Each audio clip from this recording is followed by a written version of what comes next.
Santo, santo, santo tu nombre, Señor, nombre que es por sobre todo nombre.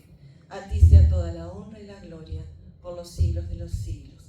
Querido Señor, queremos invitarte que tú nos acompañes en esta reunión que se va a realizar en esta hora. Pedir la presencia de tu Santo y Poderoso Espíritu para que esté dirigiendo a nuestro querido pastor Sebastián Castillo, que Él hablará tus palabras, Señor, que nos tenemos que preparar para tu pronto regreso, que tú estás a las puertas, Señor.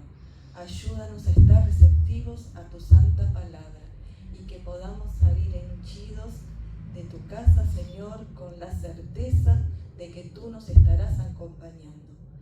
Todo esto te lo pedimos sin merecerlo, pero en los méritos de tu amado Hijo Jesús. Amén. Amén.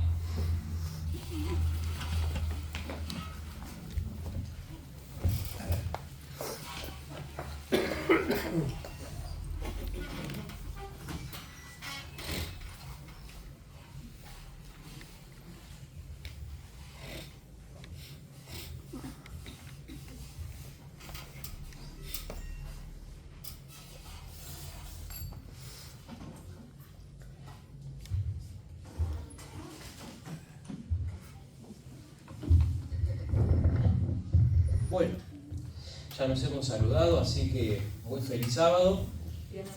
Yo voy a estar parado acá, no sé si les tapo, no tapo. Estamos bien. Si no tapo, estamos todos bien. Sos bajito, Sebastián. No te creas que no tapas nada. Bueno, como dijimos esta mañana, vamos a pasar al capítulo 2. Nico, ¿y allá se puede poner o no hay forma? Ah, está. Bueno. Tengo acá, no hay problema. El capítulo número 2, ¿lo leyeron? Sí, le pegaron una ojeada. Vamos a hacer algo muy lindo. El mensaje es muy lindo.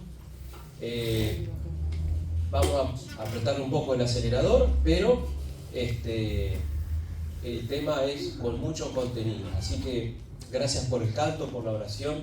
Vamos a ir directamente al texto y si hubiese alguna duda, alguna pregunta, la idea es también que podamos interactuar.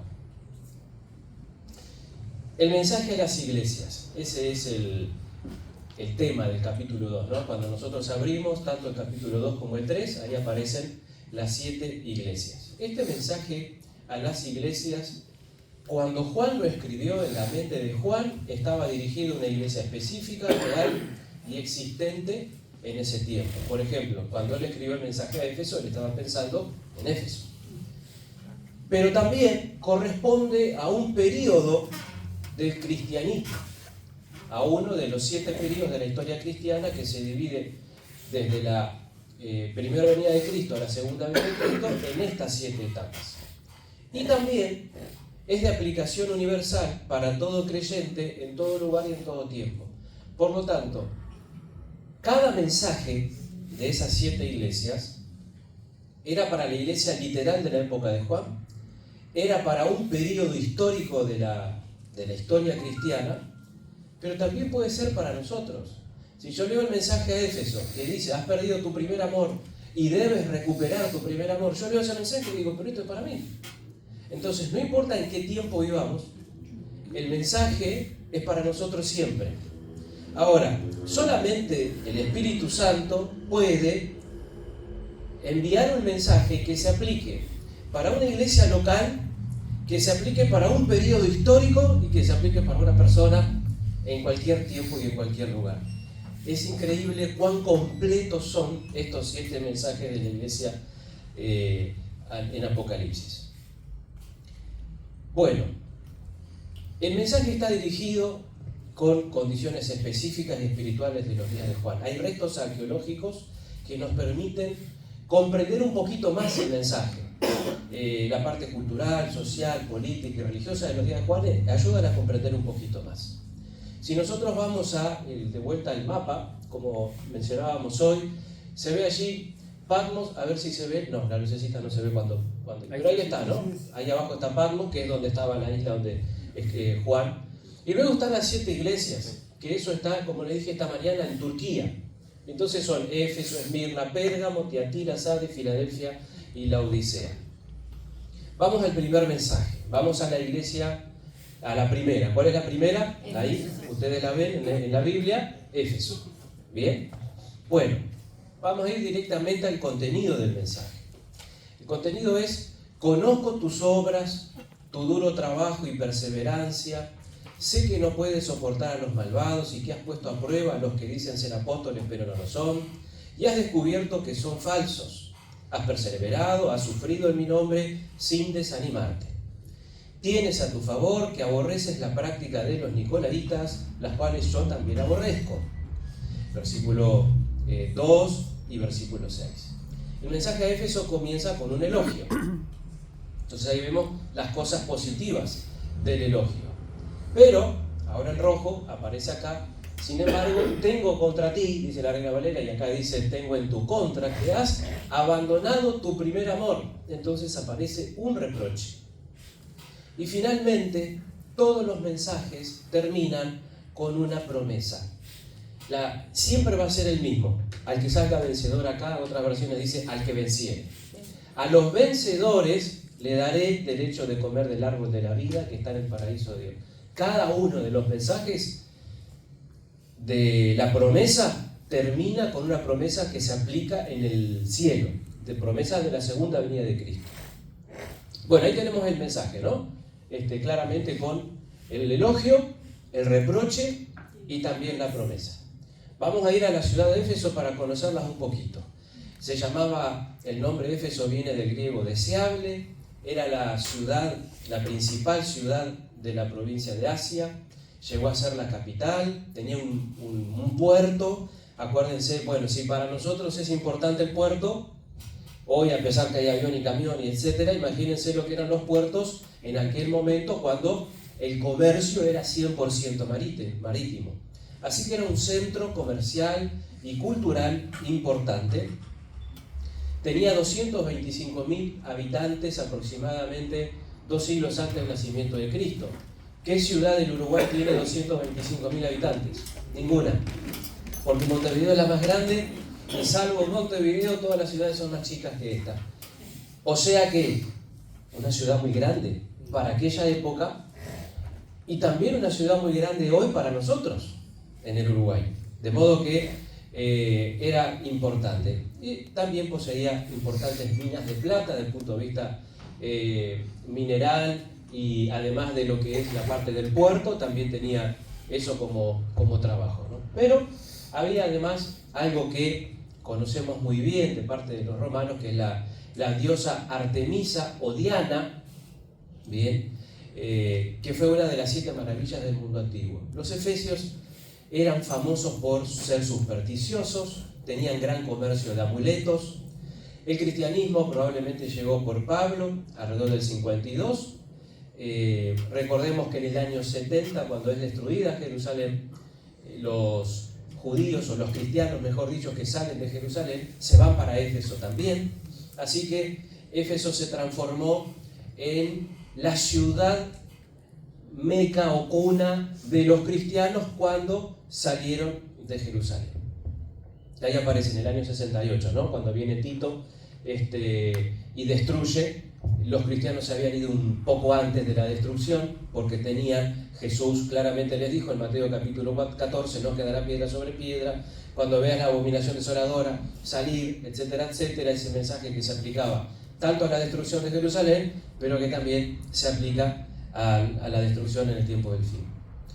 Bueno, como toda ciudad grande, evidentemente no escapaban a los problemas que tienen hoy las ciudades grandes. alta tasa de delincuencia, y mencionaba el texto a los nicolaitas. Dice, aborreces a los nicolaitas. ¿Quiénes son los nicolaitas? Bien, una especie de, acá dice secta herética gnóstica, una especie de grupo filosófico y político, religioso, que creían en la salvación mediante lo que es, hoy sería como la vida monástica, ¿bien? Ir y apartarse de todo lo demás, eso era la gnosis. Fue fundado por Nicolás de Antioquía, y básicamente, para que comprendamos bien qué es, los nicolaitas creían en la inmortalidad del alma. Eran judíos, los judíos no creían en la inmortalidad del alma, creían en lo que dice la Biblia. Pero estos nicolaitas sí, eran judíos que dejaron de creer en el Antiguo Testamento y ya comenzaban a introducir dentro del judaísmo, ellos estaban varios grupos, ¿se acuerdan? De los fariseos, los saduceos, los escribas, y también estaban los nicolaitas.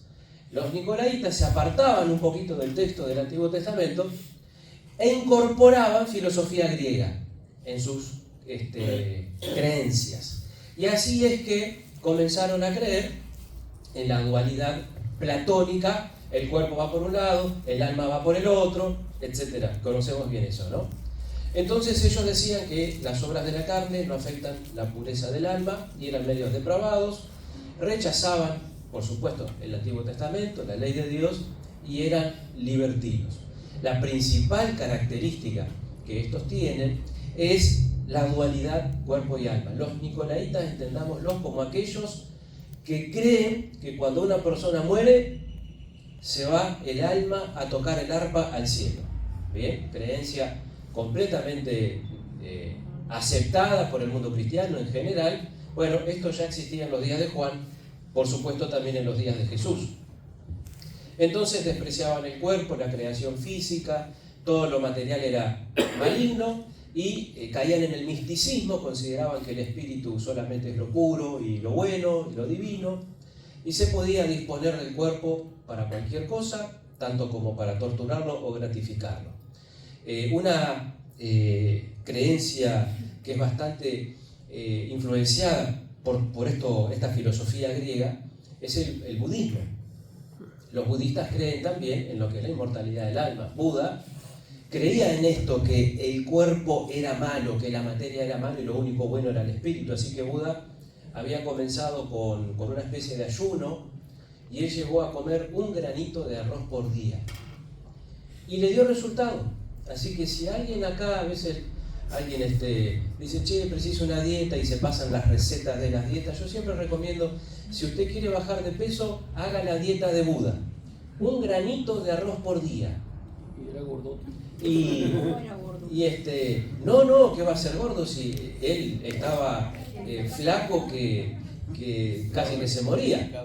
Porque no valía matarse. Entonces hizo una trampita de comer, yo me estoy alimentando, no estoy matando mi cuerpo.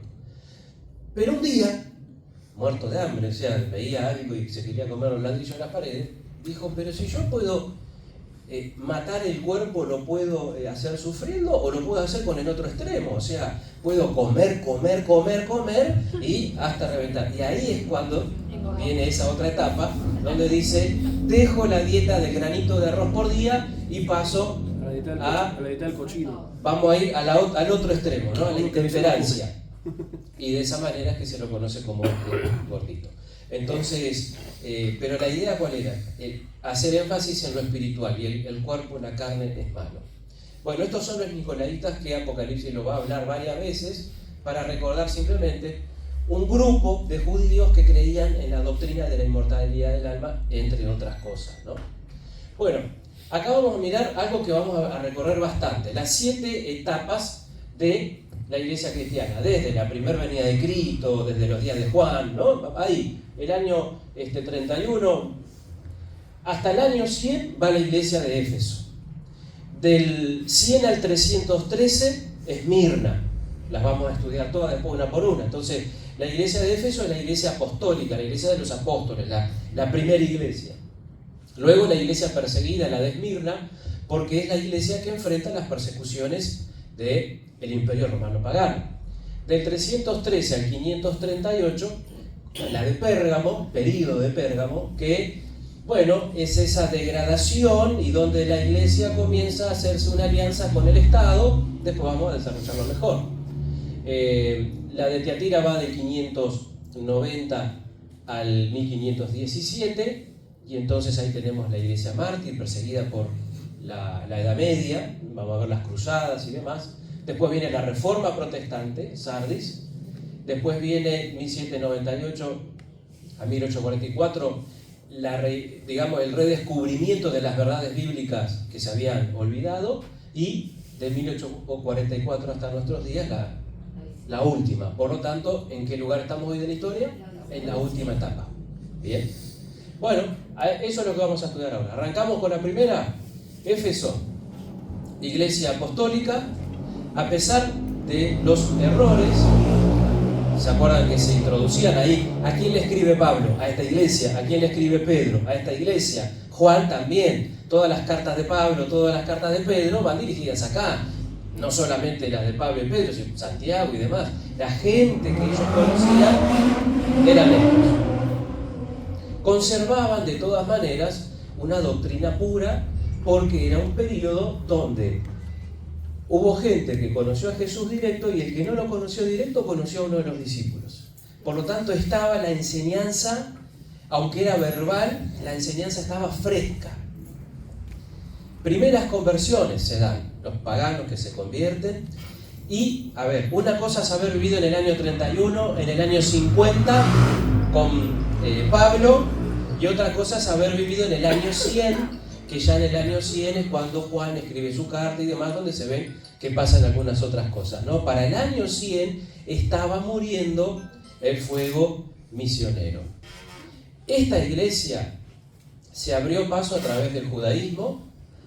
Recuerden que ellos sufrieron persecuciones por parte de los judíos. El mismo Pablo fue uno de los que perseguía. Acuérdense cuando va camino a Damasco respirando amenazas y muerte contra los cristianos.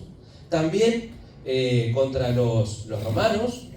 Sufrió persecución por el Imperio Romano, pero a pesar de eso crecía en número y crecía por todos lados. Por lo tanto, el Evangelio fue cubierto, el Imperio Romano fue cubierto en apenas 30-35 años con el Evangelio. Era 12 y se iban multiplicando, ¿no? Por lo tanto, fue muy bueno este periodo. Claro, es el periodo de los discípulos, ¿no? Y hay un llamado de atención. El mensaje es: debemos regresar a la pureza doctrinal de la iglesia apostólica. Cuando dice, has perdido tu primer amor, ¿de qué está hablando? ¿De amor? No. Está hablando de amor, pero está relacionando el amor con la fidelidad a la pureza bíblica. Y ya sobre el final del tiempo la iglesia se estaba medio que entibiando. Entonces les dice, regresa a tu primer amor, recupera tu primer amor. ¿Qué significa eso? Regresar a la pureza doctrinal. Algunas ruinas de la ciudad de Éfeso, miren qué bonito. El templo de Artemisa o de Diana, bien, conocido por los discípulos y demás. Hubiera sido lindo que esté así, bien. Medía, aquí miren las medidas, 110 por 55, o sea que un poquito más de una cuadra, calculen, por un poquito más de media cuadra. Era enorme, imagínense todas las casas que entran en una cuadra. Era enorme. 36 columnas, 20 metros de altura, realmente un edificio precioso. Pero en realidad está así. Eso es lo que queda en el día de hoy, porque lo otro era una maqueta, simplemente. Queda allí, miren ahí el nido de las cigüeñas. Bueno, allá se ve una fortaleza que la vamos a ver más adelante. Ahí está, el templo de Artemisa de Diana queda sobre esto, ¿no? Esto es muy interesante, ¿no? Porque la Biblia dice, sécase la hierba, marchítase la flor, pero la palabra de Dios permanece para siempre. Todas estas esculturas donde se adoraban a los dioses paganos, acá no solo se adoraban a dioses paganos, sino que las prácticas que se hacían ahí eran totalmente aberrantes. Las prácticas religiosas incluían todo tipo de cuestiones inmorales. Ahí hay una pequeña estatua de la diosa Artemisa y eso es lo que queda en la actualidad, o sea, prácticamente no queda nada. Bueno, y acá la cigüeña, un nido de cigüeña en una columna. Para aquellos que dicen, bueno, la cigüeña vino de París, sepan que no, las cigüeñas vienen de Éfeso, no vienen de París. ¿Ven que este seminario ayuda ahí? Ahí está, exactamente, ¿no? Poner las cosas en claro. Bueno, avanzamos un poquito. Acá hay otra basílica, la Basílica de San Juan, construida por Justiniano. Estas son las ruinas. Una cosa que es muy lindo de ese lugar que uno ve es el mármol, ¿no? ¿Cuánto abunda el mármol? Pero es una piedra natural en ese lugar. Acá vale un montón. Allá, evidentemente, tal vez sea caro ahora, pero en aquel momento todo era de mármol. La ciudad de Éfeso, desde de las 7, es la que mejor se conserva, la parte antigua, las ruinas. Recuerden que en la antigüedad, cada vez que un reino conquistaba al reino, destruía todo lo que hacían. No tenían la costumbre de conservar los templos y los palacios del anterior. Entonces, era destrucción tras destrucción. Y esto es una basílica que la veníamos mirando recién de lejos, pero acá de adentro, una basílica del siglo IV. ¿Bien? ¿Y qué hay ahí? ¿Qué es eso en el medio del templo? Lo que sería más o menos acá. Un bautisterio. Qué interesante lo que son los registros arqueológicos, ¿no? Cuando la iglesia cristiana bautizaba por inmersión y no tirándole agua en la cabeza de los bebés. ¿Esto por qué? Porque no siempre todo fue así. La degradación teológica fue de a poco, pero algunas cosas se conservaron. Entonces ahí tenemos algo muy interesante, cómo era costumbre hacer una basílica y se hacía el bautisterio. Ven que tiene las escaleritas por un lado, sí, las escaleritas por otro, en forma de cruz. Bueno, eso era un bautisterio, ¿no? Ahí está esa basílica donde se cree, obviamente no lo vamos a saber, pero se cree que esa es la tumba de Juan. Allí dice ese cuadradito que está ahí, ven que hay una especie de tumbita allí, y ahí, bueno, San Juan, esa es la tumba de Juan. Lo mismo que decíamos hoy, ¿será, no será como la tumba de Jesús que hay en algún lugar, en Jerusalén? O mostrábamos hoy también el lugar donde Juan estuvo preso. No nos cambia en nada, no importa, ¿no? Pero sin lugar a dudas que si no es ese, también es interesante conocer por qué en algo como eso podría haber estado. Bueno,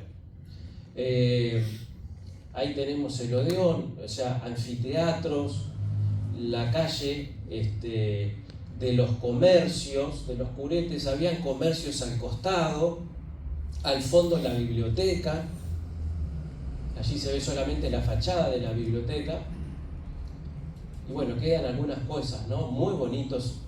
Las calles de Éfeso, que estas calles tienen 2000, ¿cuánto? 2000 años. Está mejor que algunas calles de Montevideo, pero no digan nada.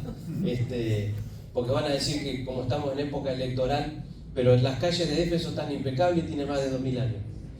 Bueno, ahí están los negocios, cada uno se vendían especias, se vendían cueros, se vendían artesanías, se vendían esas cosas que hablamos de plata y demás.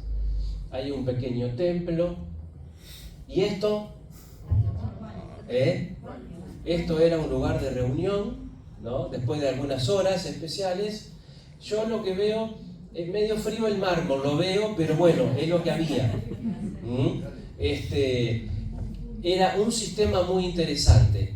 Por adentro de esos asientos que nosotros vemos ahí corría agua permanentemente. Se hacía en un lugar donde venía un pequeño arroyo y entonces hacían este baño público, los baños eran públicos, pasaba por adentro y arrastraba y llevaba.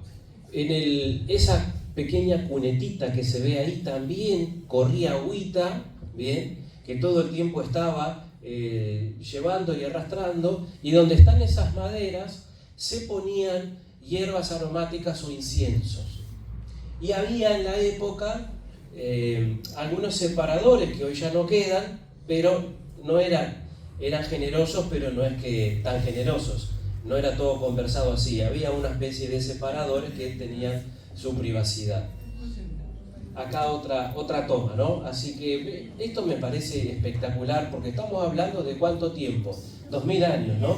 Y un sistema no podía estar en todas las casas, bien, pero era un sistema público que servía para lo que es la higiene, ¿no? Las famosas letrinas públicas de la ciudad de Éfeso. Acá está la biblioteca, bien. Fíjense que esta biblioteca tenía 12.000 rollos. Una biblioteca muy grande, y para la época, sin duda, es grande ahora y era grande en aquel momento. No queda solo la fachada. Evidentemente el edificio fue destruido. Bueno, así nos vamos yendo hacia el teatro, y acá tenemos este anfiteatro donde estuvo el apóstol Pablo predicando, capacidad para 24.500 personas. No sé cuánta gente lleva en la cancha de Wanderers, que está acá cerca, pero creo que 24.500 no. Estamos hablando de un lugar grande. Bueno, qué lindo poder conocer esto y ver y pensar que además de las obras que se podrían haber hecho, también ahí se predicó el Evangelio a todos los que estaban deseosos de escuchar la palabra. Otra toma, y desde la tribuna. Y la calle, aquella calle que va hasta el puerto, es una calle que estaba toda iluminada con lámparas de aceite. Entonces era un lugar que era una de las ciudades más lindas y más modernas de la época. Todo en su lugar y todo coqueto, todo bien prolijito. Y allá en el fondo, la Basílica Santa María, que es esta, que se llama María Madre de Dios, en 431 y 449, y fíjense que esta basílica también tiene bautisterio, ¿no? No queda duda. La historia misma, la tierra misma da claro, cuenta cómo era la realidad. Y bueno, acá el mar. Volvemos al texto. Nos vamos a Esmirna. Esmirna, nos vamos a la segunda iglesia, ¿no? Vamos al primer, lo que sería el elogio.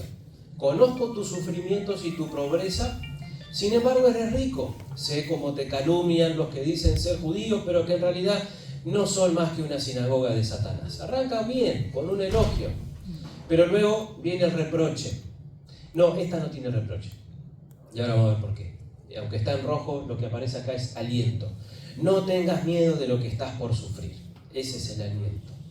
Y sé fiel hasta la muerte y yo te daré la corona de vida. Al que salga vencedor no sufrirá daño alguno en la segunda muerte. Tiene una promesa. ¿Por qué esta iglesia no tiene un reproche? Exactamente. Porque es la iglesia perseguida. Esta es la iglesia que ahora vamos a ver cuando los cristianos eran asesinados en el Coliseo Romano. No solo ahí, pero el Coliseo Romano es el lugar más grande y simbólico. Esmirna, una ciudad muy bella, construida por los griegos 1000 años antes de Cristo. Los lidios la destruyeron en el 600 años de Cristo. Después fue reconstruida nuevamente en el siglo III antes de Cristo. Y fue conquistada y saqueada, o sea que construida, destruida y reconstruida por todos estos que vienen acá. Mongoles, selúcidas, cruzados, turcos. Lindo lugar, pero que sufrió todo tipo de destrucciones, ¿no? Y un día este mongol llamado Tamerlán mató a todos sus habitantes. Bueno, después de la Primera Guerra Mundial se dio decenas de muertes a miles de personas. O sea, un lugar donde siempre se vivió la persecución, donde siempre se vivió en guerra, donde siempre se sufrió. Poseía gran cantidad de templos paganos, también tenía aguas termales. Allí en Esmirna nace el famoso escritor Homero, pero estoy hablando de Homero, un filósofo, no el Homero que se le vino a la mente a ustedes, ¿no? Sino un filósofo Homero. Tenía en los días de Juan 250.000 habitantes más o menos, también una ciudad grande. Acá muere Policarpo, martirizado en el 155, y Esmirna significa goma o mirra para poder aromatizar. Entonces esta iglesia va del año 100, es decir, lo que conocemos como la iglesia perseguida, hasta el año 303. Esta es la iglesia que es perseguida por los emperadores del Imperio Romano Pagano. Bueno, ahí aparecen los el periodo histórico, qué pasaba con los cristianos. Estaban en las clases más bajas, sufrían persecuciones, sufrían pobreza, sufrían la muerte, el desprestigio. Acuérdense que los cristianos venían siendo perseguidos por los judíos y ahora estaban siendo perseguidos también por los romanos, que era la policía, porque todo era imperio romano, por lo tanto estaban perseguidos por todos lados. Era el gobierno, estaban perseguidos por el gobierno, para que se entienda mejor. Entonces tenían hostigamiento de las masas por todas partes. Sin lugar a duda, fue un periodo histórico de mucho sufrimiento. Sin embargo, fue el periodo histórico donde más creció la iglesia cristiana. Elena White dice que por cada gota de sangre que caía en el Coliseo romano, habían 100 en las tribunas que se convertían al cristianismo por el testimonio que daban. Morían por Cristo, morían cantando. Bueno, y eso era un impacto tremendo en las personas que estaban en las tribunas y se convertían. Una iglesia perseguida por el imperio romano. ¿Cuáles eran los motivos de la acusación? Bueno, no rendir adoración a los dioses paganos, no adorar al emperador. ¿Cuál era la condena? Y bueno, era la rebelión. Entonces, lo que existía ahí era un desacato y por lo tanto merecían la muerte, ¿no?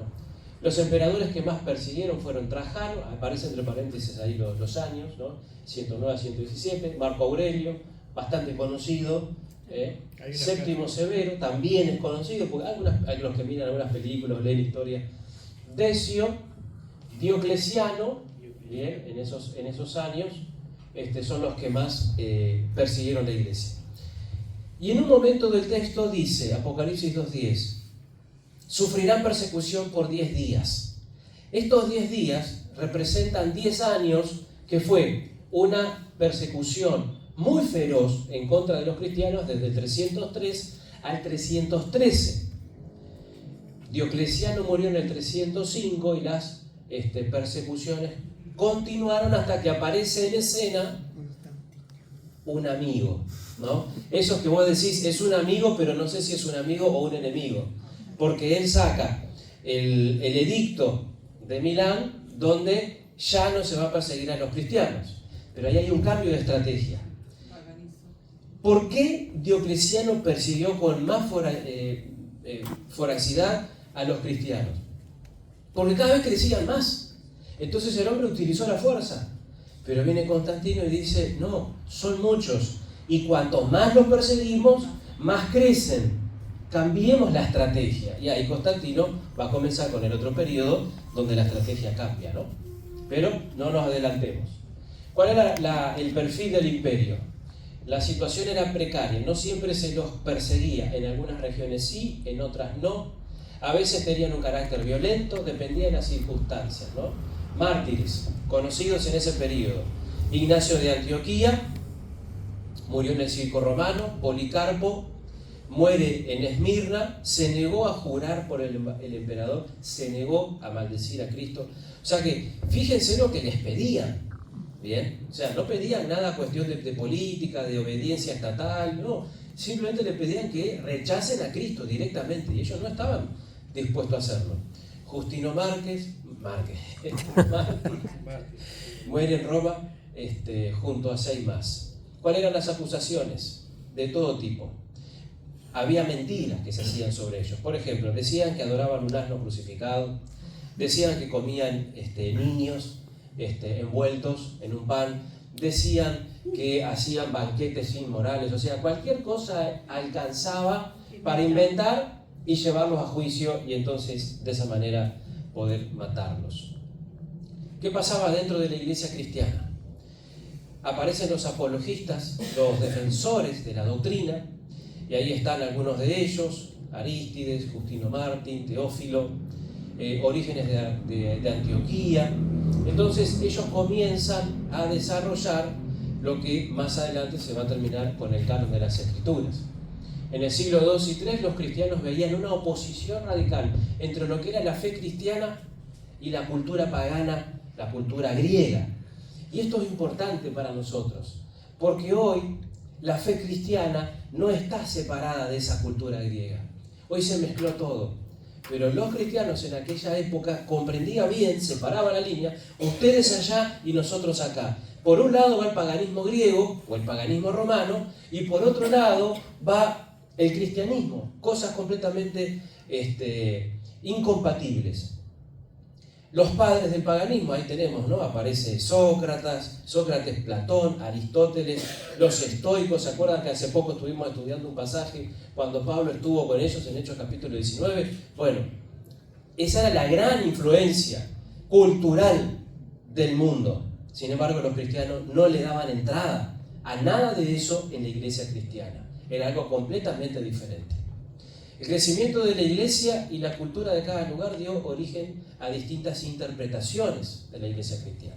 Entonces venían los conceptos, los conflictos internos. Y así como el gnosticismo estaba con los nicolaitas, también algunos cristianos comenzaban a tratar de introducir el gnosticismo dentro de la iglesia cristiana. Que es el gnosticismo, un conocimiento especial para unos pocos iluminados, ¿bien? Que reciben luz especial. Entonces tenían la clave secreta para alcanzar la salvación, decían que todo lo material es malo, que el cuerpo es la cárcel del espíritu, que originalmente todo era espiritual, lo mismo que los nicolaitas creían, lo mismo que creen los budistas. O sea que ya comenzaba a haber cristianos que les gustaba esta cosa de la filosofía griega metida en la iglesia. El gnosticismo cristiano pone en duda la encarnación de Cristo. Y entonces surgen dos corrientes dentro del cristianismo. Por un lado el ascetismo y por otro lado el libertinaje. El ascetismo es una doctrina filosófica que busca purificar el espíritu por medio de la negación de los placeres materiales. Entonces ahí esa vida monástica, ese monasterio, ¿no? No casarse, no tener hijos, estar en un monasterio, no hablar, ¿no? Por otro lado, el libertinaje, que es todo lo contrario, una conducta desenfrenada, entregada a los placeres, total, lo que hagan con el cuerpo no importa, ¿no? Entonces ya había en la iglesia ese tipo de movimientos. Aparece en el 144 después de Cristo este hombre, Marción, y entonces él tenía su propia doctrina de la Trinidad, negaba la creación, la encarnación, la resurrección. Entonces cada uno comenzaba a hacer su propia teoría dentro de la iglesia cristiana. ¿Cuál fue la respuesta? La iglesia comenzó a unificar los libros de la Biblia y entonces se estableció el canon. El Antiguo Testamento ya estaba, porque el pueblo de Israel lo tenía, así que ya estaba, entonces se conforma, se acepta todos los libros del Antiguo Testamento. Y luego, para fines del siglo II, la mayor parte del Nuevo Testamento ya estaba como parte de las Escrituras, y entonces ahí comienza con el periodo de la parte de tener la palabra por escrito. ¿Se acuerdan que primero era solo verbal? Bueno, vamos a ponerlo escrito, lo que nadie puede cambiar, el documento frente a tanta teoría. Y cuando venía el escrito, el mensaje a Éfeso: has probado a los que dicen ser apóstoles y no lo son. O sea, vamos a descartar lo que no está en armonía con lo que está por escrito. Entonces, todo lo que llegaba nuevo se sometía a la palabra. Y entonces ahí se comenzaba a descartar las nuevas teorías. Y entonces se hace el credo de los apóstoles como respuesta a las herejías que iban apareciendo, ¿no? Entonces hubo un esfuerzo por demostrar la autoridad de la iglesia sobre la sucesión apostólica. A medida que pasó el tiempo, la iglesia se definió a sí misma como universal, según el todo literalmente, y que eso significa la palabra católico, ¿no? Según todo y universal. Constantino es el amigo enemigo, sin persecución. Ya llegando al final de este mensaje, la iglesia se descansa. El emperador ahora es nuestro amigo. Constantino comenzó a construir templos, las primeras catedrales, que en todas ciudades tenemos catedrales. Las primeras catedrales fueron creadas por Constantino, regaladas por Constantino a la iglesia, y entonces lamentablemente la iglesia se descansa, se entibia, y sin darse cuenta se acercan los peores días para la iglesia cristiana, para la fe cristiana. Algunas fotos para conocer allí las ruinas de Esmirna. Así es la ciudad de hoy. Ya no, la ciudad moderna convive con las partes antiguas. Vamos a ir rapidito. Miren el mármol, qué lindo. Las columnas, miren ese vehículo ahí. Convive, ¿no? La parte moderna con la parte antigua. Sí, la construcción. Bueno, esto sería un centro comercial. Por debajo, la parte del techo, demás, miren por dentro cómo es. No sé, muy bonito, ¿no? Porque pensar que tal vez los discípulos pudieron haber caminado por ahí y qué bien estaba todo, y qué bien organizada estaba la vida. Bueno, los desagües, los fluviales, ahí la bandera de Turquía, ¿no? las fortalezas, y bueno, ahí están algunas fotos para conocer cómo está ese lugar hoy, que Juan conocía bien y a quien Juan les escribió una carta. Ahí tenemos una mezquita, y bueno, para ver la ciudad cómo está hoy, ¿no? Seguimos. Vamos a la tercera iglesia, Pérgamo. ¿Cuál es el mensaje a Pérgamo? Si queda alguna duda sobre Éfeso y Esmirna, este es el momento. Si no, seguimos. Pérgamo. Vamos al mensaje. Dice: eres fiel a mi nombre, no reniegas de tu fe en mí, ni siquiera en los días que Antipas, mi testigo fiel, sufrió la muerte en esa ciudad donde vive Satanás. Arranca con un elogio. Medio raro el elogio, pero es un elogio, ¿no? Eres fiel a mi nombre. O sea que, bien. Ahora viene el reproche. No obstante, tengo unas cuantas cosas en tu contra. Y ahí empieza la lista. Toleras a los que se aferran a la doctrina de Balaam, el que enseñó a Balac poner tropiezo a los israelitas, incitándolos a comer alimentos sacrificados a los ídolos y a cometer inmoralidades sexuales. Toleras asimismo a los que sostienen las doctrinas de los nicolaitas. Ahora fíjense, en Éfeso la iglesia resistía la doctrina de los nicolaitas.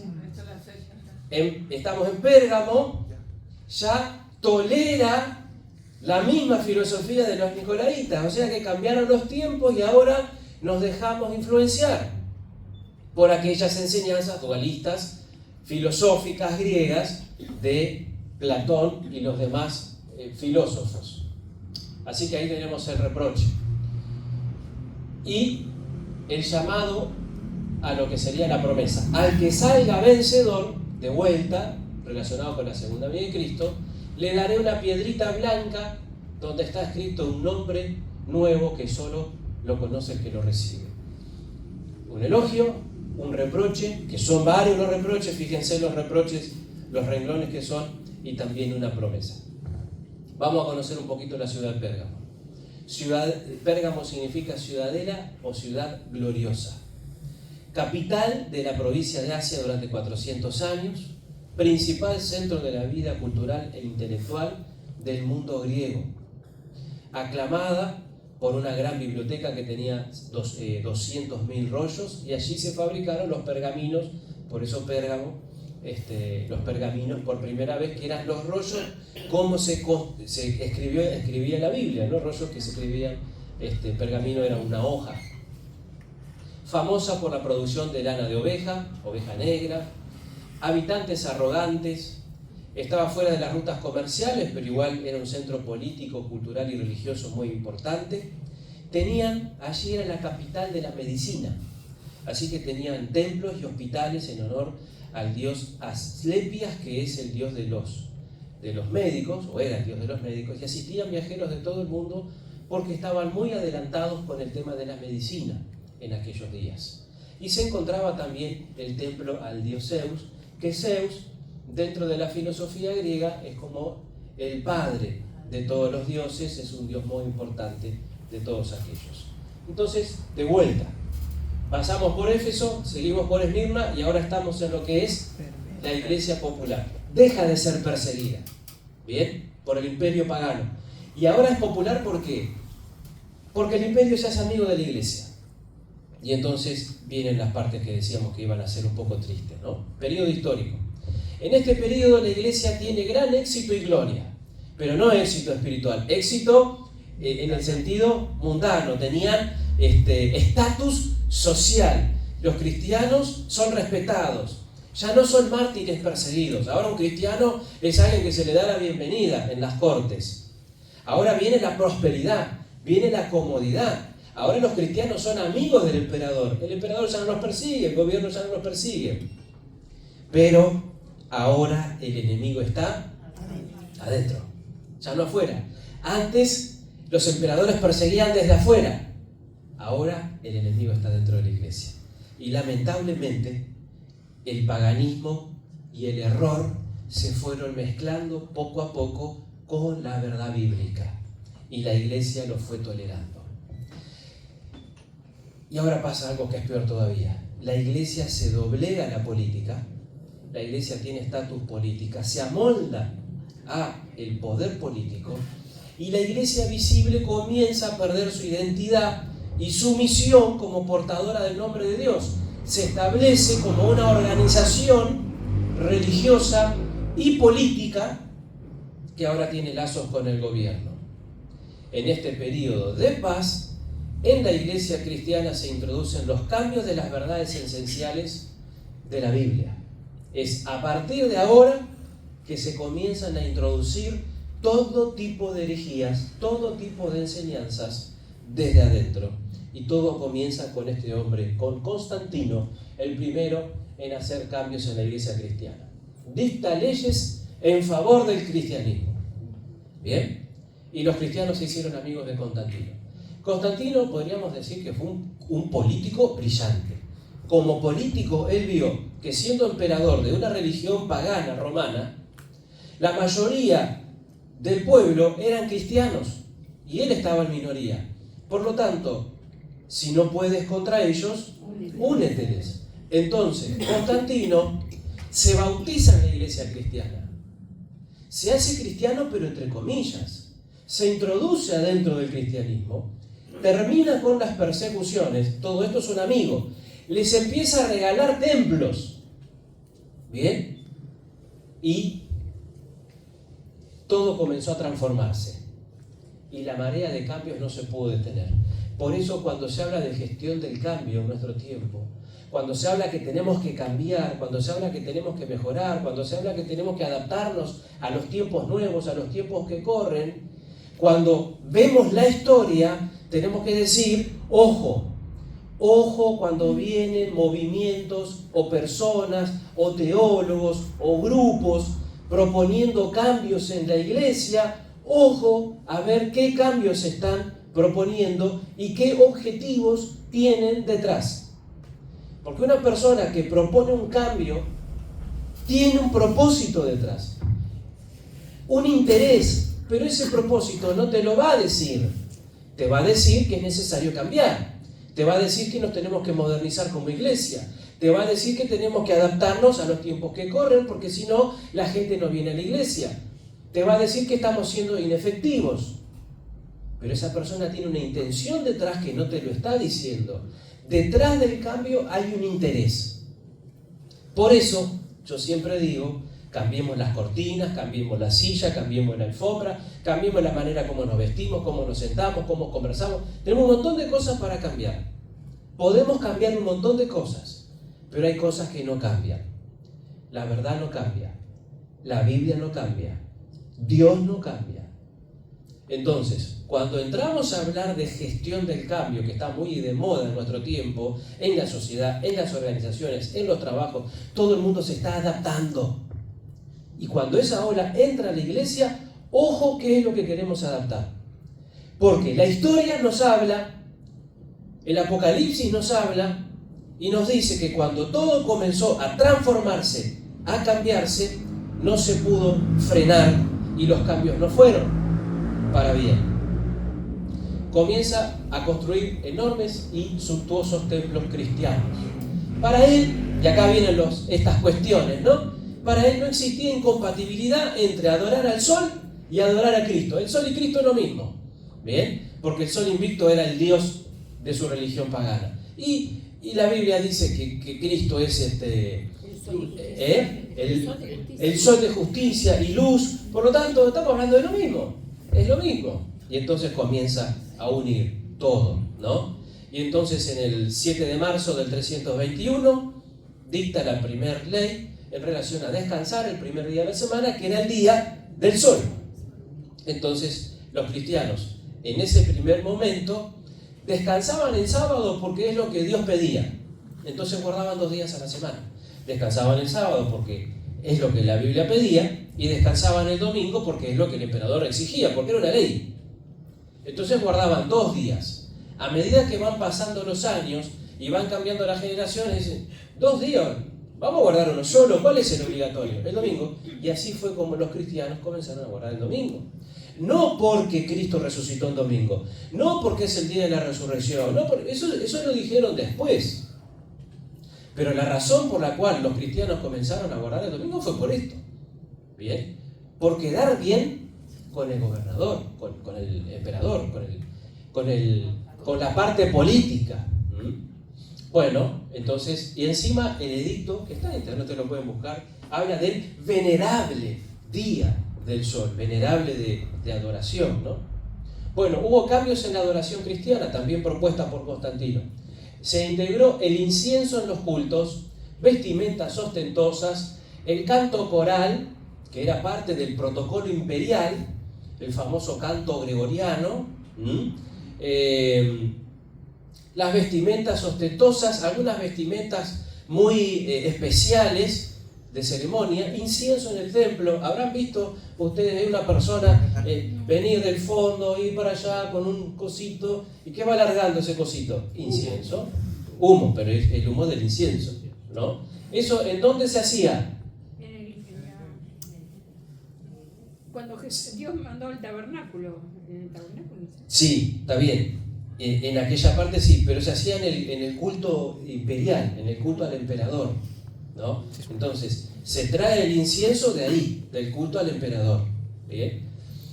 ¿Qué más aparece? Las tumbas de los mártires, de los discípulos y las personas que murieron, ahora se transforman como lugares de veneración y aparecen las reliquias. Entonces, en aquella época, en la Edad Media fue tremendo, más adelante vamos a hablar de estos temas, pero había aparecido uno que tenía un pedacito de la cruz de Cristo, ¿no?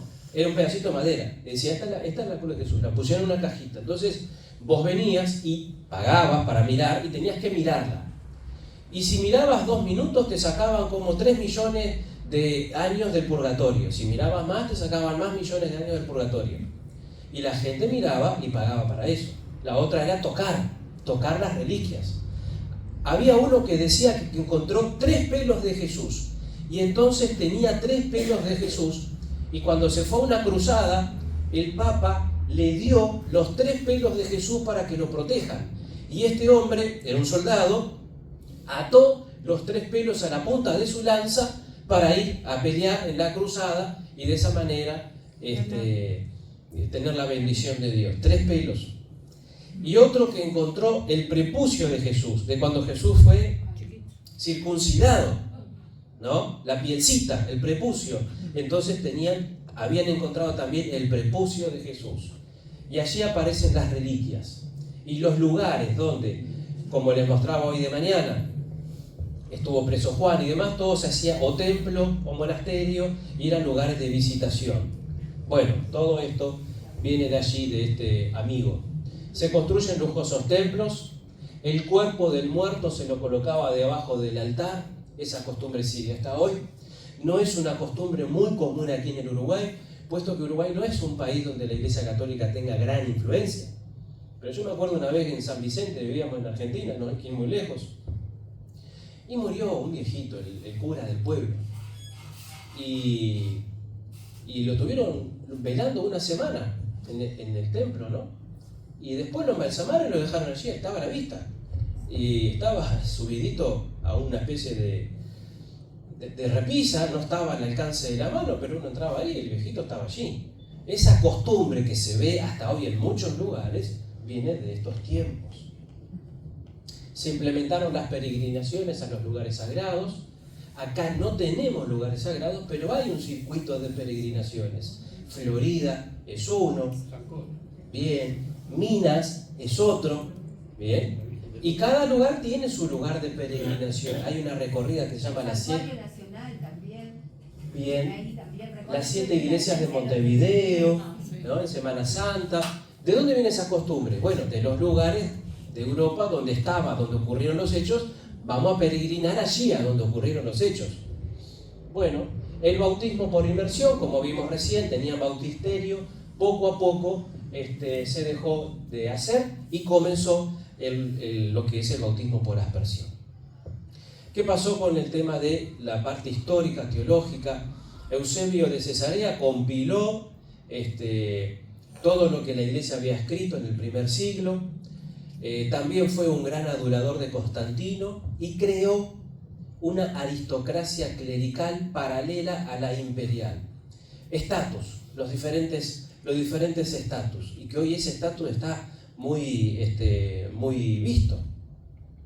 Por la influencia de Eusebio y otros, la iglesia pierde de vista la esperanza en la segunda venida de Cristo.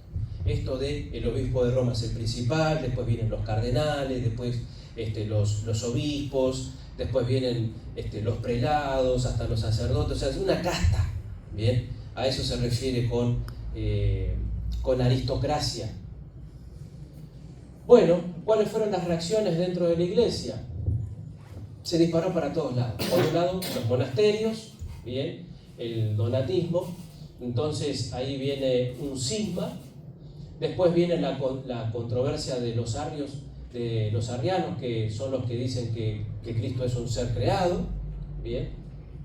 Sostenía que Jesús no era Dios, sino la primera de todas las criaturas. Los testigos de Jehová son arrianos, ¿bien? No creen en la eternidad de Cristo, y se han hecho cambios progresivos y significativos en la vida de la iglesia. Miren, desaparece el Imperio Romano en el 476. Queda un vacío, porque ya no está el emperador. Entonces imagínense que en Montevideo de repente queda la intendencia libre. ¿Bien? Entonces queda libre ese lugar. ¿Quién lo toma? Entonces ahí aparece el obispo de Roma. Crece en autoridad y León I el Grande es a quien podemos llamar que fue el primer papa. Estamos hablando del año 400, él gobernó del año 440 al 461. Muy lejos estaba de Pedro, ¿bien? Por aquel tema de la sucesión papal. Entonces, ¿qué hace el primer papa, León I el Grande? Adopta el título de máximo pontífice del Imperio Romano, ¿bien? Que era el título del emperador. Entonces ahora él iba a estar a cargo de todo eso. Vamos a analizar alguna cosita después. La triple corona. ¿Qué representa esa triple corona? Ese gorro con 3 coronas, ¿no? Rey del cielo, rey de la tierra, rey del infierno. Bueno, preparó el camino para afirmar la autoridad política del Papa, el primer Papa. Colocó las bases para la autoridad religiosa y fue el que inventó esto de la sucesión de Pedro, las llaves del reino de los cielos que se le dieron a San Pedro y que pasó de papa en papa. Bueno, que Cristo edificó Cristo como la roca, que es Pedro, ¿no? Y definió la autoridad universal del papado. Y entonces de esa manera el obispo de Roma crece en poder. Justiniano reconoció al Papa como cabeza de todas las santas iglesias de Oriente y de Occidente. Y después viene algo que conocemos muy bien, cuando aparece la destrucción de los vándalos, la destrucción de los ostrogodos, que fueron expulsados de Roma, que son los 3 reinos que se oponían, ¿bien?, al papado cuando todo el mundo estaba ya sometido, y estos eran los últimos y fueron destruidos finalmente, ¿no? Los ostrogodos vuelven contra Roma en el 537, pero en el 538 son vencidos. El papado queda liberado de la influencia arriana y entonces allí ya no tendría ningún opositor, y de esa manera iban a crecer de manera absoluta hasta gobernar el mundo entero, ¿no? Vuelven los ostrogodos contra Roma, pero fue una ocupación débil y breve. Vamos a Pérgamo a recorrer cómo son algunas fotos de Pérgamo hoy, de vuelta en las calles de Pérgamo, mejores que algunas calles que yo ando por allá por Paso de la Arena. Sí. La biblioteca de Pérgamo, 2000 manuscritos tenía. El dios de la medicina, Esculapio, hablábamos recién. Ahí tenemos algunos templos o algunos, ¿cómo se llama? Hospitales. Ahí está el dios de la medicina, una fuente. Vamos a pasar algunas diapositivas un poco más rápido. También su anfiteatro. Bueno, realmente lugares muy bonitos. El gimnasio, un túnel. Miren, ofrecían tratamientos de hidroterapia, entretenimientos y sueñoterapia. Sueñoterapia tienen algunos de ustedes por lo que veo, porque ya están cabeceando, así que me voy a recibir ¿cómo es? De Esculapio. ¿Y cómo se pagaba? Con ofrendas en el templo. Tampoco era gratis. Bueno, ahí está cómo es la ciudad hoy, ¿no? Las ruinas. Y ahí está el hospital, miren ¿cómo se llaman? Los consultorios. Los consultorios del hospital, ¿no? Hay uno, hay otro, y se van haciendo diferentes remedios, diferentes procesos terapéuticos, ¿no? En el medio, el desagüe. Está ahí, vieron que está una especie de túnel, desagüe fluvial. Muy interesante. Y ahí está la ciudad, se llama hoy, la ciudad moderna se llama Bérgama, que está en Turquía. Todo esto está en Turquía, ¿no? El ascenso a la Acrópolis desde arriba, un gimnasio. Sí, hay lindos nombres para sugerir para los nietos y todo eso. Bueno, acá una maqueta real del tamaño del templo de Zeus, ¿no? Que es el más famoso de los dioses griegos, y hay una maqueta para ver cuánto medía. No era muy grande, 36 por 34, 36 por 34, calculen ahí la cuadra, ¿no? Grande igual, un edificio grande, pero no tan grande como el otro, 12 metros de alto, y esto es lo que queda hoy de ese templo. Nada. Esto representa, a mí me llama mucho la atención esto cuando la arrogancia, ¿no? La arrogancia de los grandes poderes, de los grandes hombres, de los grandes filósofos. Nada queda, todo pasa, nada queda. Pero el Cristo vivo sigue tocando los corazones de las personas. La palabra de Dios sigue anunciando que Cristo viene. La iglesia cristiana tiene el pueblo remanente que no se deja influenciar por las cuestiones del paganismo. Tenemos que seguir ese camino. Pasamos a la siguiente, Tiatira.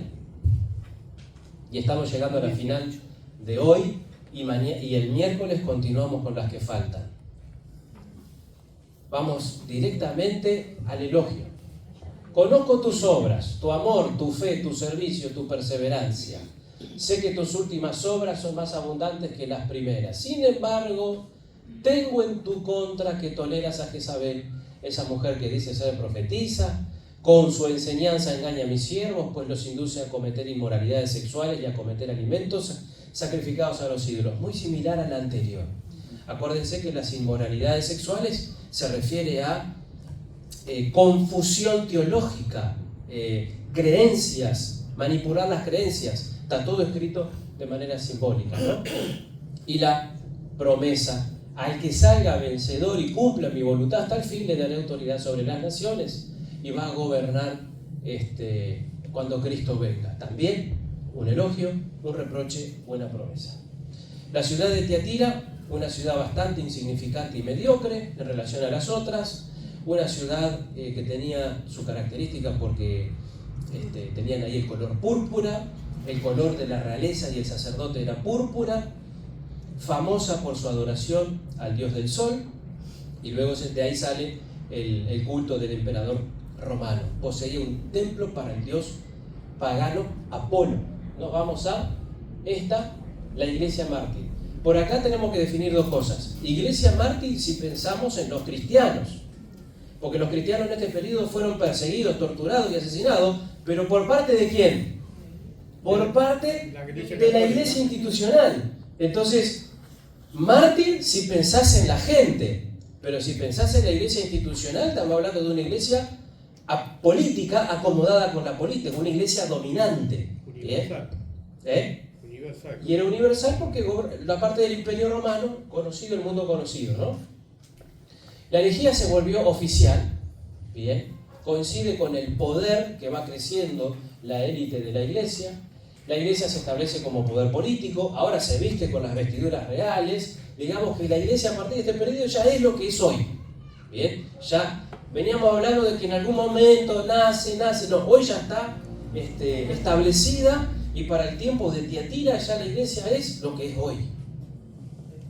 Los seres humanos y las instituciones toman el lugar de Dios, y entonces viene la intolerancia y la persecución. Por un lado, la Inquisición, y por otro lado, las cruzadas. Y acá vamos a analizar estas cuestiones que son fuertes, realmente fuertes. El término Inquisición hace referencia a varias instituciones dedicadas a suprimir la herejía de la iglesia, pero viéndolo desde el punto de vista de ellos, ¿no? Para ellos alguien que predicaba la Biblia era un hereje. Entonces, herejía es lo que ellos habían hecho, pero está dado vuelta, ¿no? Entonces, las cruzadas, por otro lado, tenían otro cometido. Eran campañas militares impulsadas por el papado en contra de los que no eran cristianos. Y ahí aparecen los musulmanes, los judíos, los ortodoxos griegos, los rusos, mongoles, ¿bien? Etcétera, etcétera, etcétera.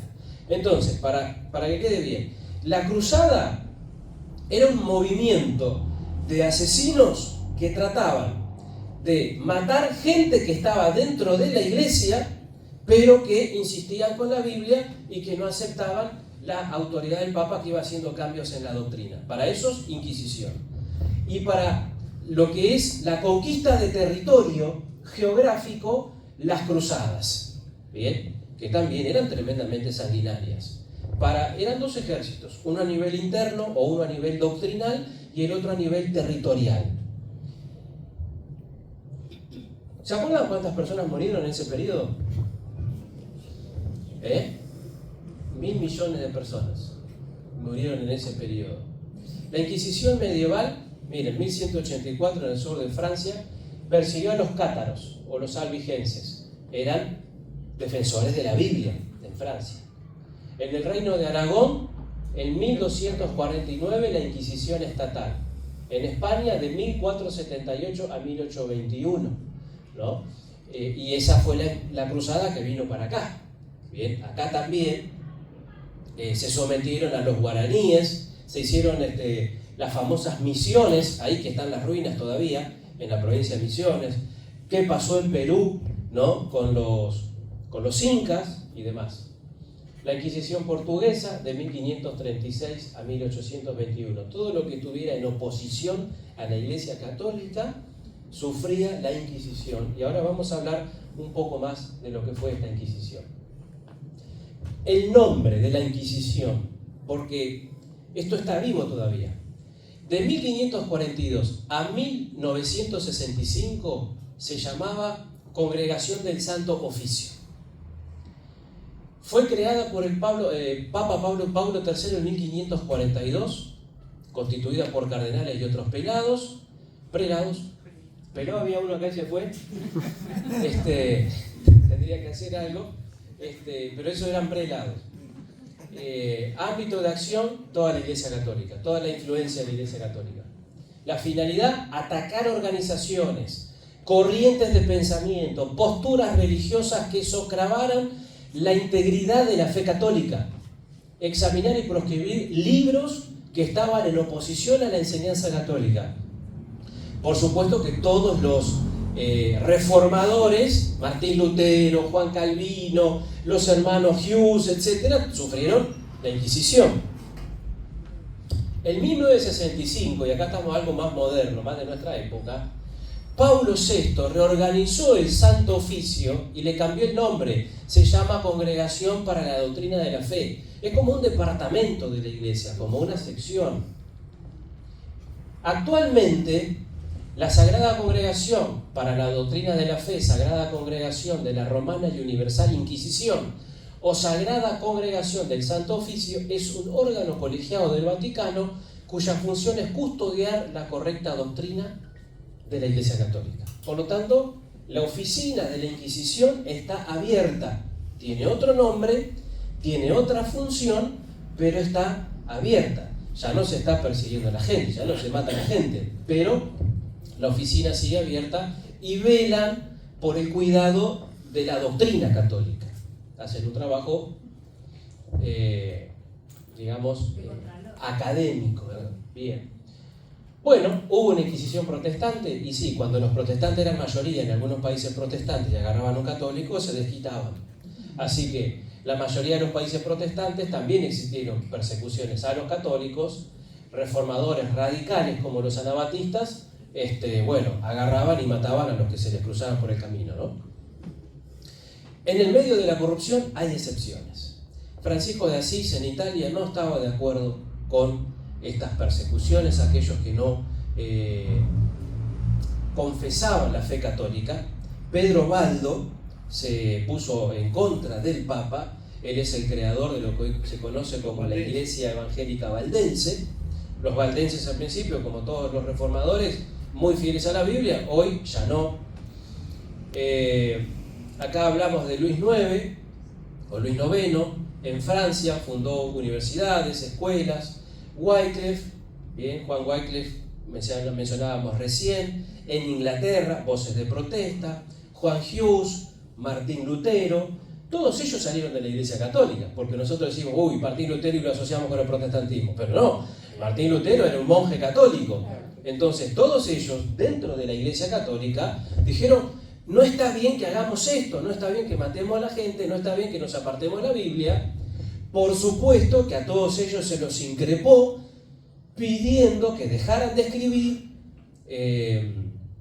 prendían fuego sus escritos, y si no se arrepentían los prendían fuegos a ellos. Muchos de estos murieron en la hoguera. Bien, caso de por ejemplo Juan Hughes y también Juan Wycliffe, muertos allí en Inglaterra. Y ahora aparece un papa, Gregorio I el Grande, bien, que gobernó la Iglesia entre 1590 y el 604, que hizo algo, extendió la influencia papal más allá de Roma, inventó el tema del celibato en el cuerpo de los sacerdotes, aceptó creencias, supersticiones y leyendas de su época como si fueran la verdad revelada de Dios, ¿no? La verdad bíblica. Y acá desarrolló la doctrina del purgatorio. O sea, creó el purgatorio. ¿El purgatorio qué es? Un lugar antes, ¿no? La persona muere, el alma no está preparada para ir al cielo todavía porque no está muy santa, entonces va al purgatorio. ¿Bien? Un lugar de purificación, ¿no? Previo al cielo. Y entonces, bueno, metió a los muertos adentro del purgatorio. ¿Cómo lo saca ahora? A través de las misas. Ahí está. Entonces después inventó la misa de los muertos. O sea, primero los manda al purgatorio y después inventa la misa por los muertos para sacarlos del purgatorio y mandarlos al cielo. Todo esto... Con dinero. Exactamente. Se paga, igual que las indulgencias. Todo eso con el pago correspondiente. Y ahí venía, imagínense que si esto era la creencia en el mundo entero y todo el mundo hacía esas cosas, promedio de vida en esa época era 35 años. Así que, y las enfermedades y demás, era muy común tener hijos que morían de bebé, era muy común que murieran los hombres. Entonces la gente tenía sus familiares, muchos familiares fallecidos, y a todos era una misa acá, una misa allá y demás, ¿no? Ahora se quedaban con terrenos, con casas. Sí. Bueno, entonces redefine la doctrina de la salvación, inventa la penitencia por los pecados, la confesión, el castigo, inventa la absolución sacerdotal, o sea, a partir de ahí, de él, pueden perdonar los pecados los sacerdotes. Aparece el concepto de la misa, que el problema de la misa es no es lo mismo que una Santa Cena, porque nosotros decimos que la Santa Cena, el pan y el jugo, es un símbolo de Cristo, pero es pan y jugo.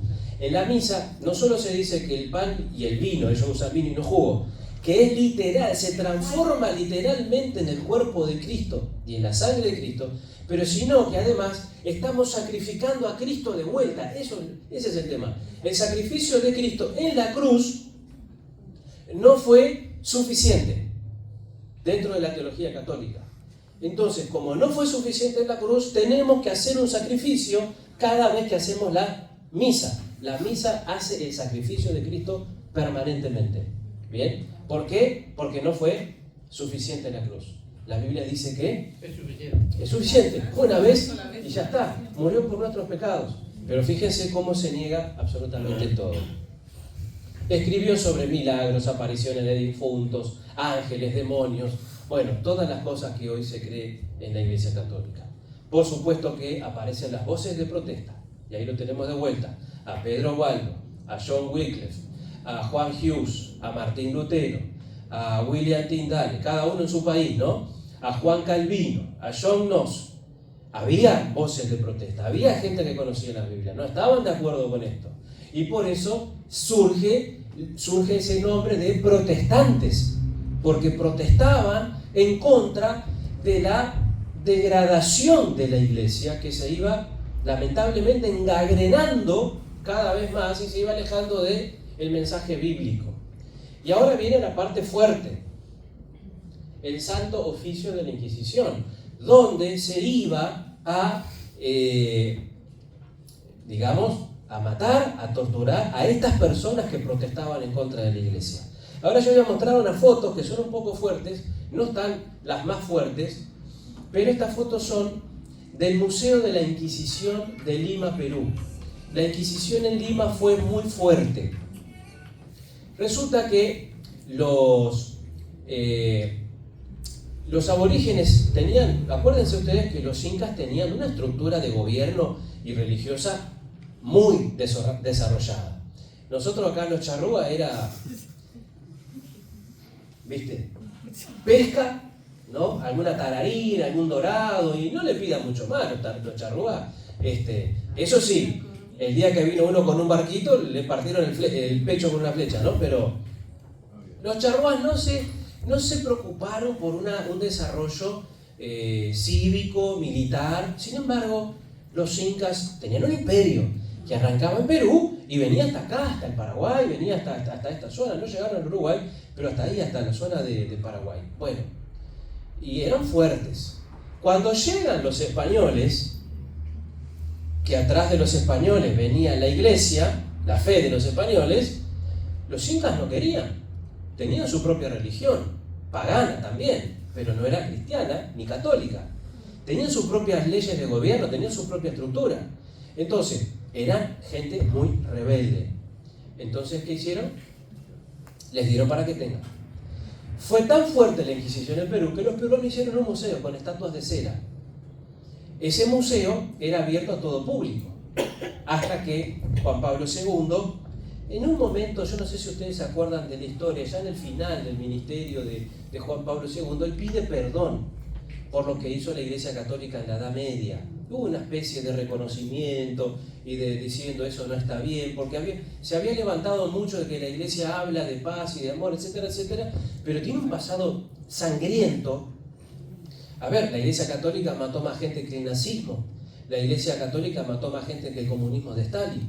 Entonces, claro, hay una corriente, hay un peso de la historia. Entonces, se trata de reacomodar y pide perdón. ¿Cuándo él pide perdón? Le pide al gobierno peruano que cierre el Museo de la Inquisición. Y el gobierno peruano lo cierra. Y entonces, esto está subterráneo debajo de la catedral, está abierto para gente que estudia la materia, o sea, profesores de historia, arqueólogos, estudiantes de teología. Esas personas envían una carta a lo que sería la municipalidad, la intendencia, la autoridad correspondiente, solicitan permiso para ir y entonces se les deja ir, pero ya no está abierto a todo público. Porque es una llaga viva ese museo. Entonces, ¿qué hay? Nuestros estudiantes de teología en Perú van, los pastores de la iglesia adventista van, ¿y qué hacen? Sacan fotos. ¿Y qué hacen con las fotos? Nos mandan la foto a nosotros. Bueno, acá tenemos algunas fotos. Estatuas de cera, ¿no? Las estatuas son de cera. No están las más crueles, porque a las mujeres les iba mucho peor. ¿Bien? Entonces, pero esa foto, si ustedes quieren ver, se googlea, hoy está todo en internet, ¿no? Entonces, ¿qué se hacía con este de la izquierda? Detrás hay una especie de palanca, entonces iban recogiendo la cuerda y lo va apretando de pies, de manos, lo va apretando hasta que termina muriendo. El tema es, ¿vas a aceptar? ¿Vas a someterte al Papa? ¿Vas a creer en lo que la Iglesia dice? No, la rueda sigue.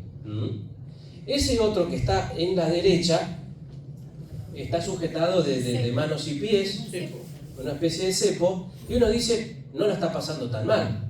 Pero, en realidad, donde está parado, eso tenía brasas, echaban brasas, eso estaba hirviendo, eso estaba prendido fuego.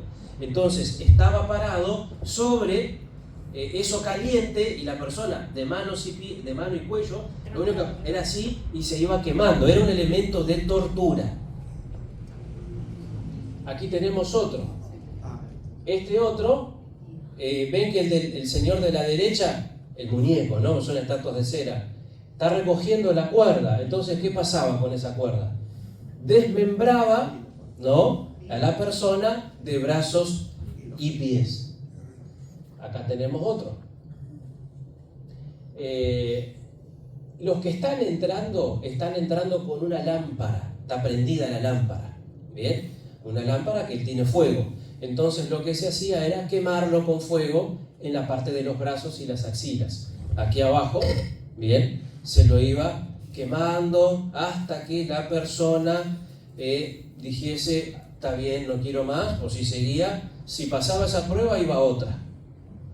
Aquí hay un dibujo, tengo la foto, ahora la vamos a ver, o la vamos a ver mejor después. Era como una especie de boxes, arrancaba allá, después lo tenían colgando, este que está colgando de los brazos, yo no sé si ustedes, inténtenlo hacer, colgar de una cuerda así, pero además abajo se le prendía fuego, para que los pies se fuesen quemando de a poco. Después venía a donde se les tiraban los pies y los brazos, tenemos el de la silla allá, y por último se le metía a la persona que llegaba muerto o prácticamente muerto, se le metía un embudo en la boca y se le echaba aceite hirviendo. Ahora, noten el cartel que está allá arriba. ¿En nombre de quién se hacía todo eso? Sí, pero allá arriba, ¿qué dice?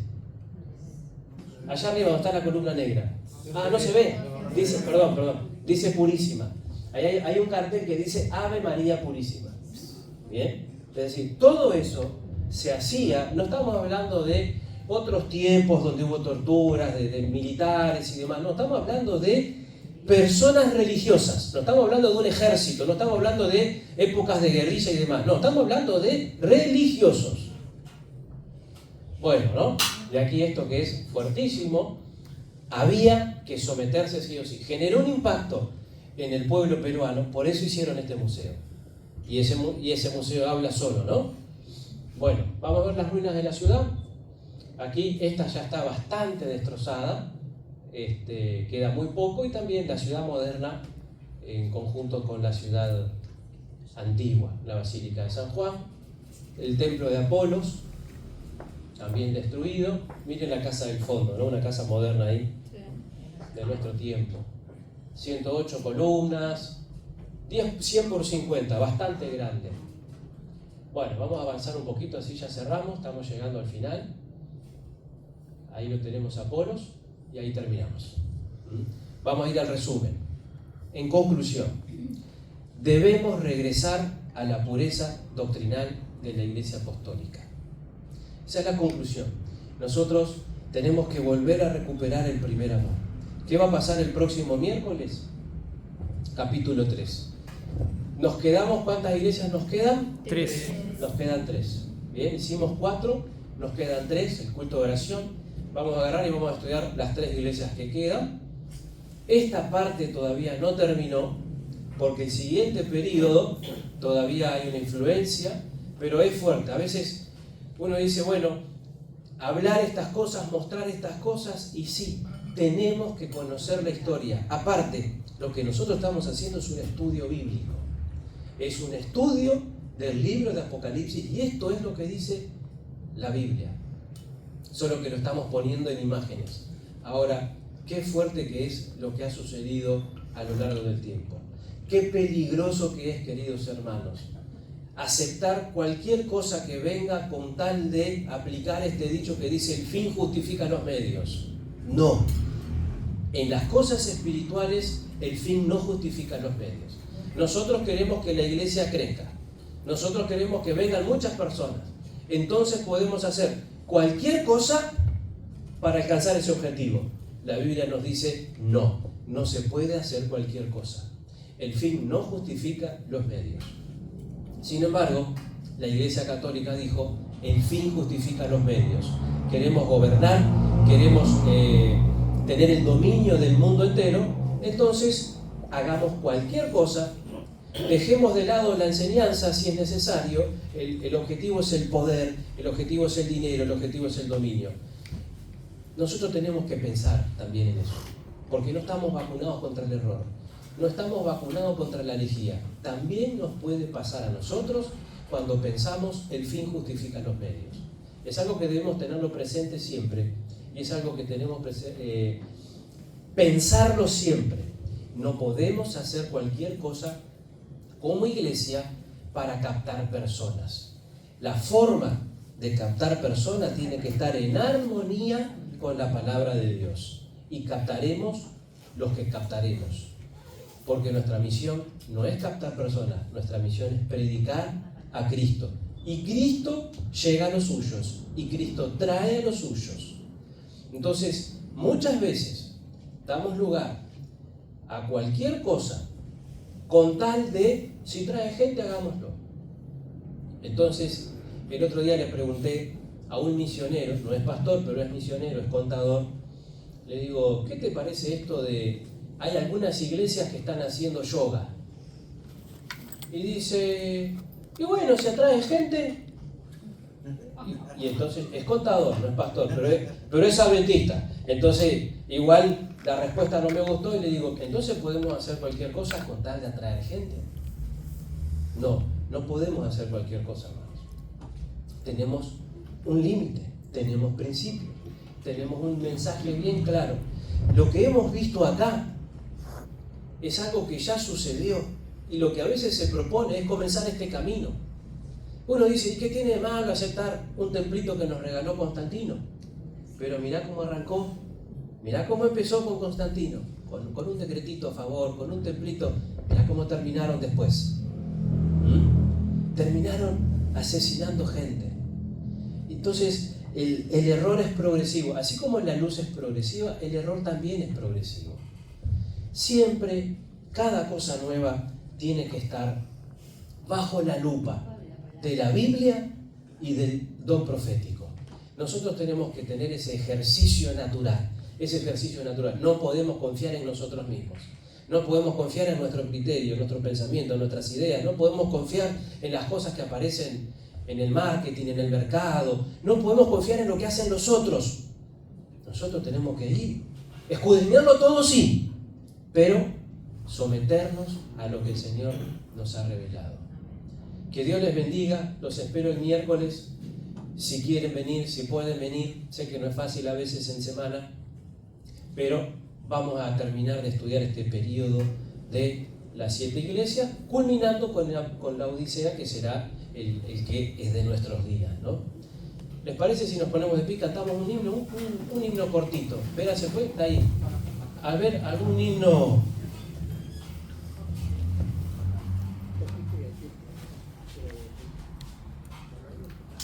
Abre tu corazón. Abre tu corazón a ver el nombre. Es un himno bien bonito y cortito. Y después le voy a pedir que nos despide en oración Riomar. ¿Te animás a venir, Riomar? Y nos despide en oración. Abre tu corazón. Vamos a cantar este himno.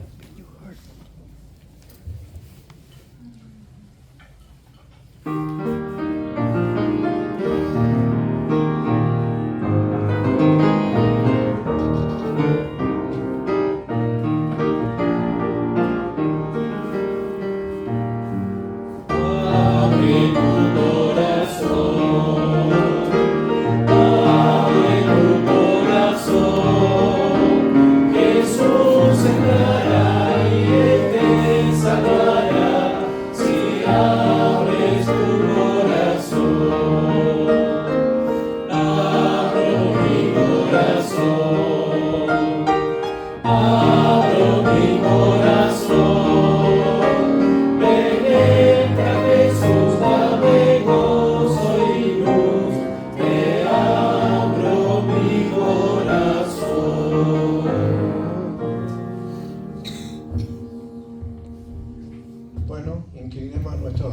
hermanos.